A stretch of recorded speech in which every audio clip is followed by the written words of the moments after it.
The coaches play a huge role. Kescute, in this particular scenario, not only does he have to draft, but he also has to make sure that everybody is at their top, that top performance to make sure that the macro can be executed. We've seen teams, they've got the right ideas, but they just can't push it all the way to the end. Veteran MOBA wisdom from Kescute, and then the World Championship gameplay coaching of Coach Vren. Even in the draft, it should be a chess match. Right now, as we are in the chess match, RRQ Hoshi, the Kingdom is on the red side as the Dragons of the North take the first pick. Fun fact about Sawo, the roamer of Team Spirit. He is second in total assists in M-Series history, 411. Next only to Oh My Venus with 561. Hiko is also the youngest player in M6, scored the highest GPM among gold laners in day one with 988. Team Spirit, I feel like their picks here, especially in the front line, have to provide a lot of zoning and a lot of spacing for Hiko and One Shot to shine. Well, talking about zoning and spacing, the Zushin is wide open for the first pick coming in from Team Spirit. And they go ahead and pick it up. By the way, Team Spirit's Hiko is 14-0 with the Harith. Serious? In the Continental Championship. That is the tournament in EECA. So will Harith be opened by RRQ, or will they surprisingly maybe pick it up in the first two? He's 16 years and 6 months old while having a perfect record on Harith. He is a young prospect for this team, and he's going up against a veteran who's been playing this game for a very long time. Skylar grew before our eyes. I remember when Skylar was still a rookie, and now he's the right. Now he's here. He's the leader of RRQ in game, and facing off against him is Hiko. A young, hot-blooded gold laner. I bet Skylar's looking at Hiko and saying, "You kind of remind me of myself." I like a younger Skylar. Like a younger Skylar, maybe. Let's see. Will they pick the Harith here? The undefeated pick in the MCC for Hiko. Oh, this could be interesting because again, I feel like whoever wants to go for these power picks initially is going to get punished. So you go for the super safe ones. You're making sure that you have that combination down, but a bold claim, and Skylar's gonna say, "Hey, it's Wan time." One of his signature picks, but even so, he's made a name for himself time and time again, even when you think, nah, Wan shouldn't be good here. All right, as we head into the second phase, no mid laner yet for Rins and RRQ Hoshi. I think if RRQ Hoshi want to help supplement this 1-1, they definitely need burst. I'm thinking about disengage at the same time. Burst and disengage, a couple of things come to mind, and especially when it comes down to the mid lane, I'm thinking Aurora. I'm also thinking about Vixana as well, both of which would do all right, because Yve is already gone, and that probably would have been the priority pick had it been let through the bans. Ooh, respecting the Angela possibility still in the mid lane for RRQ Hoshi from Team Spirit. Interesting. Yeah, between Liquid and RRQ, like that Angela X is such a big threat. So Coach Vren just covering his bases here. Yeah, I get it. Makes sense. So now, even though RRQ Hoshi need burst, Team Spirit are still looking to respect. I'm thinking, are they going to respect an XP laner pick for Dyron now? Because I feel like they still definitely need a strong, tanky front. Edith isn't a popular pick in Indonesia, so maybe they might default into more of the tank-heavy ones, sort of like the Terizla, maybe?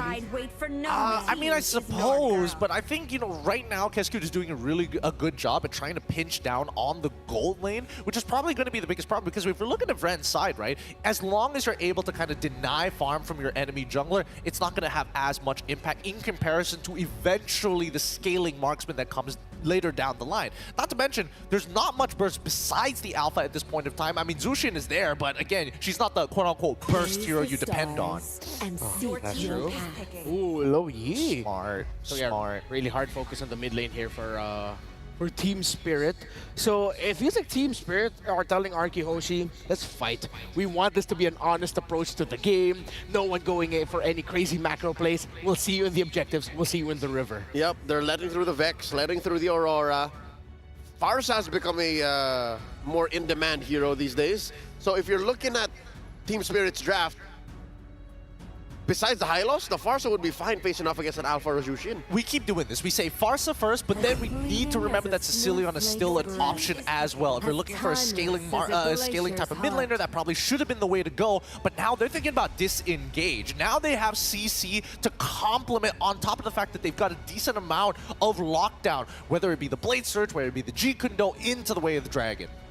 So now Team Spirit are probably thinking about whether they'll keep this high loss in the room or is it going to go into the EXP. Wait, you mentioned CC. I know you were saying crowd control, but what about CC for Kid Bomba? Is that going to be good enough here, especially when you're blind picking it into potentially Cho or X at this point, right? Oh, that's true, yeah. You still don't see the matchup. Exactly. I mean, you're going to have to go blind no matter what. Yeah. All right, let's see what they'll give Kid Bomba or Sao. We're still looking at the flex and the gold laner as well. Harith for Heat was still open. Khalid's open. Oh, Khalid, yeah. See what it is? Oh, it's the Akai XP. Side lane Akai! They've shown this. I was actually thinking about it because the 1-1's on the other side, and it's one of the age-old responses to a 1-1. You pick a Kai at some point, and here comes the Granger.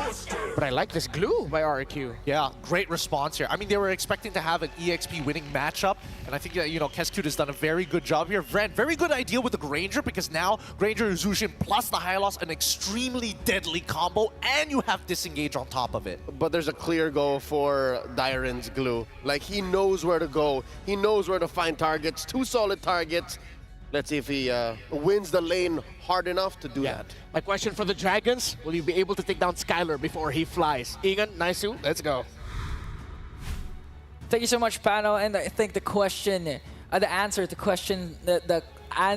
Renmar's question, we'll find out right now between Team Spirit versus RRQ. And looking at the draft, Naisu, what can you say? First time picked the Akai for the side of Team Spirit. Seems like Coach Bren has something in the bag.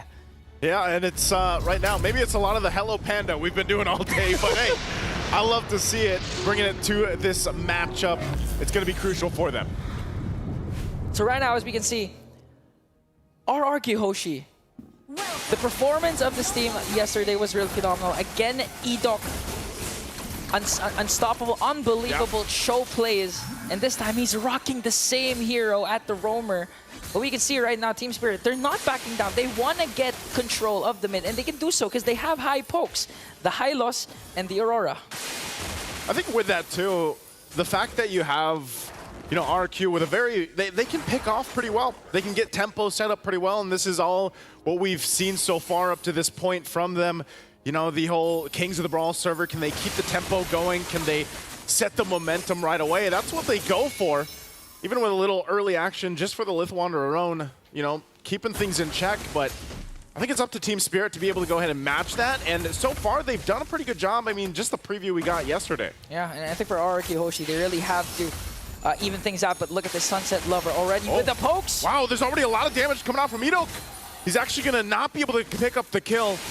But here comes the rest. Asawa will fall. First blood in the hands of RRQ Hoshi. And this is what we want from RRQ Hoshi, an early start, early aggression. They have to utilize the fact that they have Sutsujin with the Suyo in terms of taking neutral objectives. Again, paired up with the Saber is going to be easy, but looking at the emblems, anything unusual you see right now? Nothing too crazy. Again, this I'm waiting to see, especially for Sunset Lover, to be able to pop off on this Jushin pick that, you would naturally think it's picked up, it's prioritized a lot of times, but also how this works with the fact that you also have a hero in the Akai that we don't see too often, but it is tend to be an answer. They're going to initiate a fight again. They get the flicker out though from Edok, so that's fine and good for Team Spirit. They're going to be able to start up this turtle. RRQ Hoshi will get in position. They're waiting to get that orange buff locked in. Might be able to buy enough time. Dyren holding up the front. There's the lockdown with the Frigid Glacier, and Kid Bomba jumps on in with a heavy spin just to zone out Sutsujin as the turtle is secured. And now Dyren's going to back off as well. Good play for the objective from Team Spirit. So far, so good. Coach Bren was actually saying that in terms of best of one, drafts, preparing for drafts will only get you so far, but it looks like they prepared very well. Kid Bomba, again, with the Akai pick, last pick, clearly knows his job, which is to soak up the damage, try to zone out Sutsujin as much as possible, because you can't go head-to-head with the Suyo early on. when it comes to neutral objectives, especially since the Sever and Retribution combination is there. But Hiko, on the other hand, looking at the emblem set, he does go with the Impure ratio. We can expect a lot of sustain coming in from this Granger. So he can go head-to-head with Skylar in terms of the laning phase, even if it's a 1-1. What do you think about that matchup? I know we haven't seen the Granger too much. You know, it popped up a couple times yesterday. But hold on. I don't think they can actually commit to this. Going back to it, what do you think of the matchup against the 1-1, at least for this Granger? I think so far with the emblem set of Hiko, I think it's going to be easy for him, especially if the continuous rotation of the mid duo will go towards that gold lane. Yeah. Skylar is really going to have a hard time, really needs to maximize his veterancy, his experience up against a rookie Hiko. And so far, you'd expect Skylar to really lead or to really dominate the gold lane despite whatever heroes has been used because of Skylar's experience. But so far, Team Spirit, it seems like they're not backing down. They have the guidance of the 3 veterans in the form of Sunset Lover, Kid Bomba, and Sabo as well, who is in fact, as mentioned by Renmar, the 2nd highest in total assists in M Series history. Imagine that. It's crazy to think because that statistic where, you know, Oh My Venus had what, like plus 100 on top of that stat, but definitely still working towards it. That veterancy comes into play for both teams really for this, but you know, still, you gotta imagine Hiko being the youngest player. 16 against a player the caliber of Skylar is definitely a true test for him. And so right now, as both teams get in position, second turtle for the taking, couple shots with the Destinata here. But still, they gotta approach this carefully. They're gonna jump in. Dyron zones down the heavy spin, the Frigid Glacier to separate them for the fight. Susujin will be able to get the turtle, and now the flare brings them back as Dyron falls. Not sure if they still want to fight this. They're gonna back off. RRQ gets the objective at the cost of a life of Dyron. Okay, I think Thieves are right. That was a trade they were willing to take. They couldn't get any much closer to RRQ Hoshi. Again, the threat of Edok, Jit Kundu, as well as the counter initiations that the Rins can provide with the Frigid Glacier. They don't want to overextend as much as possible. So right now, they're just getting the things that they can against an aggressive lineup with RRQ Hoshi right now. So far, not so much lead established by RRQ Hoshi. Looking at the kill scoreboard, still 1-1. Man, Edok really needs to pop off like how he did yesterday up against KBG if they really want to get a step closer to the knockouts. I think either way, you know, whether it's Edok or not, they can kind of just take their time, really, with the lineup that RRQ Hoshi has, especially with the fact that you have a 1-1 in your side and, you know, you want to be able to build up. Because later on, obviously, we've seen the Granger, especially late game, where the Granger in the gold lane eventually gets to. Able to set pace, able to go ahead and use that Destinata to its advantage, and then the Rhapsody. But I'm also wondering, you know, because you have to play against this Beacon and you have Sunset Lover on the Jushin pick here, RRQ Hoshi has to kind of choose those fights at the right angle. Yeah, they can rely on a Frigid Glacier and they can rely on a kick to help them out, but there's a lot they have to do in consideration with this. Edok himself takes a couple shots. Go ahead and regen up. I'm not sure if they actually want to commit to this. The rest of the team rotating down. He does flicker defensively. They call it off, but he's dragged back by the Lantern, and that's what we're talking about with the Jushin. Huge, quick response from Team Spirit. They did cast a glorious pathway, but it was well worth it. They were able to take down Edok. So this is like telling RRQ Hoshi, hey Edok, we've watched how you played yesterday. You're not gonna do the same unbelievable Jit Kundo kicks, unbelievable Way of the Dragon kicks you've been showing yesterday. And now Team Spirit, they're on the verge of securing another turtle away from RRQ Hoshi. To start things up again, Edok gonna join this fight. Doesn't care what happened earlier. Finds the Way of the Dragon, but he takes too much damage as one shot picks up a kill. Fight's gonna break out in the mid lane. The crossbow of Tang already popped off. The Frigid Glacier will be to lock down one shot. Still looking for the follow through as Susujin gets the turtle and they look for more. Kid Bombo and Sawo trying to run to the safety of the turtle. Hiko jumps in with a Rhapsody and will find a Dyron. And the shot though in response from Susujin. It's a brawl in the mid lane. The drag comes through, and now the flicker from Rins. Skylar's still alive, and it looks like they're going to disengage with Susujin tanking up the Rhapsody shots. Literally a brawl server. They spent a huge amount of time just in the middle lane. Even if there was a neutral objective, Susujin eyes on the goal, focus on taking down that turret, and you can already see the problem with Skylar with the 1-1. They can soak up the damage of the crossbow of Tang. They have the high lows with the glorious pathway paired up with the revitalize, but Susujin though, Good soul sever. Again, they got to be able to respect that damage, but ultimately no one going to go down, and that's the thing. They do get the tier 1 turret, so RRQ Hoshi has taken that path of let's just get these objectives. Yeah, they'll go ahead and fight out. They'll brawl it out wherever they want, but they'll also just focus on what's important. They got to be able to lock those down before that Lord comes up in less than a minute. Yeah, for Team Spirit, they really have to utilize the early capabilities of their lineup. We've seen so far that the crossbow of Tang, even if it connected the Kid Bomb or the Sawo, the damage is almost non-existent. So at this point, Team Spirit needs to be proactive, needs to dictate the pace, needs to stop RRQ Hoshi from getting the space that they need for Skylar to hyper carry in the end. And all gonna boil down to setups coming in from Kid Bomb or even Sunset Lover with Lantern Flare. So far, Naisu, what can you expect RRQ Hoshi to extend this lead? To extend the lead, they can continue to go forward. Dyron going to get locked down under this turret. Does flicker out, able to survive split too. Look at all the members up here, all for Dyron. And now he's going to wait for the rest of the team as they were focused down in the mid. They drop down the glorious pathway. Edok defensively gets out. Look at that push there too. There's the kick. Way the dragon on the mark. That's Edok going down though in the exchange, and they're gonna get collapsed down. Double for Hiko, but Sawo finally taken down, but the Lantern Flare brings a triple to the youngest member in M6. Skylar trying to pop off, looking for the crossbow of Tang as he gets the airtime. Picks up a kill himself, and RRQ Hoshi will still hold down the mid lane. Another extended clash for both of these teams, equal trades. No, Team Spirit actually got 3, but the problem is RRQ Hoshi with Dyron's time bought for their team. Skylar was actually able to push down a bottom lane turret.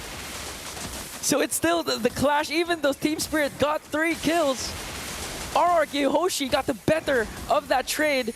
And now, in fact, they can actually start things off with the Lord. Again, Edok goes in. Takes too much damage. As Hiko picks up a kill, Destinana finding the mark on Rins. Rhapsody to follow, pops the passive. Sutajin will be able to secure the Lord though, and Kid Bomba on the run. Sunset Lover trying to chase down Sutajin, and Hiko is just popping off at this point as he picks up another. Action is just non-stop. Both teams looking for trades, but again, RRQ Hoshi for the price of Edok, for the price of Sutajin, they get the first Lord. They have a lot to work with right now, even with a 500 gold lead. Sunset, look at Skylar right now! Talk about the confidence there, the veterancy showing. Skylar saw a kill, he goes and grabs it. The Lord is going to be worked on, but again, their focus is these turrets. They take the tier 1 out, now the tier 2 on the top side. RRQ Hoshi will play into that first Lord take. Wow, just going back at what Skylar said before, that he wanted to guide 4 new members of RRQ Hoshi, first time M series. He wants them to guide the victory, and clearly so far, he's doing that. They're on the driver's seat, 1.9k, although there are extended clashes that sometimes go in the favor of Team Spirit, but most of the time go in the favor of RRQ Hoshi. You can clearly see the veterancy of Skylar, the shot calls that this team is doing. 1.8k gold lead. Already no outer turrets in the bottom lane and the top lane. And if you're Team Spirit at this point, what can you do to stop the dominance that Skylar has been showing? Well, they can utilize Hiko here as we get a little preview of the stacks he's got. And this is one of the things that can play a part in Team Spirit obviously staying in the game. It's nothing too crazy, you know, it's just a 2,000 gold deficit that Team Spirit has to work against. And if they can utilize Hiko's power spike, but this could be troublesome. Again, the kick gonna find the mark, in trouble. Winter Crown gonna be used already. One shot trying to stay alive, but Skylar pops in the air again, gets the airtime into the frigid glacier. They find one shot, and now RRQ will set their sights on the mid tier 2. A lot of ultimates committed from the side of RRQ Hoshi, but the best part is they were able to take down one shot, and literally Edok was one shot away from dying, but safely evades a potential death. So RRQ Hoshi, this time, even though they're committing a lot to those 5-man clashes, they're making sure the Team Spirit doesn't have opportunities to go for trades. And in 40 seconds, RRQ Hoshi again can extend their lead by taking down a Lord. And this time, they have huge control over the map. Almost just really keeping Team Spirit at bay there by their base. And now, the counterattacks that RRQ Hoshi just keep showing again. Rins, you have to commend the Aurora with a beautiful frigid glacier, with the beautiful frosty breeze. really setting themselves up perfectly, even with the Glorious Pathway, even with Kid Bomba's Akai. They're starting to have doubts if they would go in because of the counter initiation of the potential of RRQ Hoshi. This is tough too. Skylar just picking up the Wind of Nature. Susujin also Malefic Roar. Big item picks up at this point. 13 minutes of the game. The Lord already started up, and look how fast it's going. I'm not sure if Team Spirit can actually get here in time. They fire off a couple shots, and the Lord already secured by RRQ. They can just back off, and it looks like they'll do just that as they get ready to go ahead and knock on the base of Team Spirit. And with this kind of lead now in their favor, Kid Bomba jumps in. Might have made a mistake here, still gonna be able to survive, but oh no, Susujin will pick up the kill from the off angle. I was about to say that was the first neutral objective that doesn't have a post-neutral objective fight. But still, Team Spirit commits the flicker of, commits Kid Bomba's heavy spin to try and go for a trade once again, but RRQ Hoshi was always prepared for that. And again, we have to commit. Rins, always prepared for those kinds of dives coming in from Team Spirit. Whether it's a Frigid Glacier, whether it's a Frosty Breeze, he doesn't care. He's going to cast whatever he needs to bring down the Empire, and Enoch goes in! Enoch jumps in again with the Way of the Dragon. They fight into the Frigid Glacier too. He does fall, and now the base turret's going to be worked on. Mid and bottom already down, the top to follow. RRQ with a lead, and the Lord still in tune. They hold on to the top turret. Oh, but the shot from Hiko will be able to find Rins. And that might have been enough to keep Team Spirit obviously into the game. And they hold on to one base turret. Okay, so in terms of damage, you can already count on Hiko. He does have the Sky Piercer with 70 stacks. So clearly what Death Sonata shot was all he needs to take down Rins. Luckily, prior to that Death Sonata shot, the passive of the Aurora was already expended. So Team Spirit still clinging on to the final inhibitor turret up top. They can make engages. Again, they have the Glorious Pathway.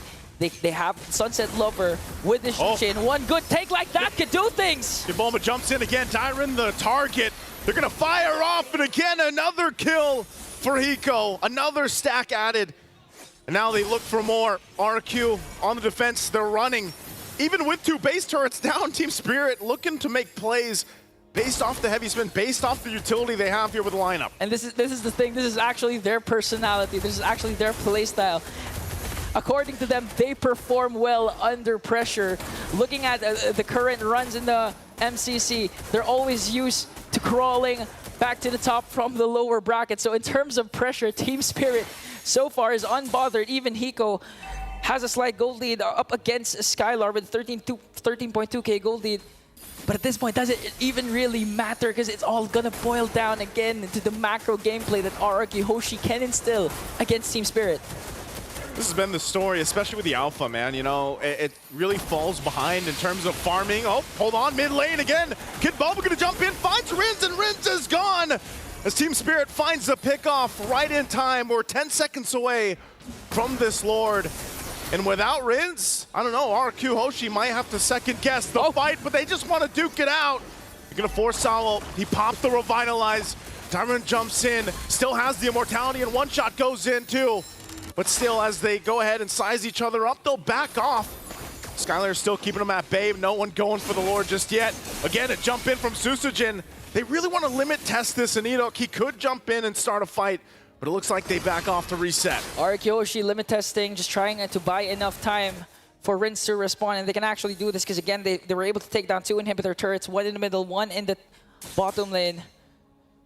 So Team Spirit, they really need to capitalize on the moment that they're given right now. The window continues to open for the squad. They need a huge major pickoff. That's like what they did against the Rins. And right now they're trying to start things off, trying to bait out RRQ Hoshi by starting the Lord. Death Sonata here. Really troublesome to deal with RRQ in the front side. They're going to be able to push Team Spirit off of this Lord, though. They look like they wanted to start it up. But you got to keep in mind, too, they've got the 2 base turrets down. So Team Spirit, how they approach it, who's going to be able to start the fight. It looks like it's going to be a stalemate so far. RRQ Hoshi can indeed play the macro game here. A huge chunk of minions onto the bottom lane. They're going to wait a reaction from Team Spirit, but Team Spirit, they actually know this. They're actually trying to burst down the Lord. There's the flicker in, forcing Hiko on the back. They were to use the Frigid Glacier, but one shot gets the Lord. looking for the fight to continue on as RRQ will run into the jungle. They find the airtime. Sunset's gone. Heat goes gone. They lost all their damage as RRQ Hoshi runs into the mid. They'll clear out the Lord and look for more as Skylar is unstoppable. And you can see it as they march into the base. The kingdom, the kings of the Brawl server will win this Brawl tonight. And a step closer for Skylar and his squad to qualify for the knockout.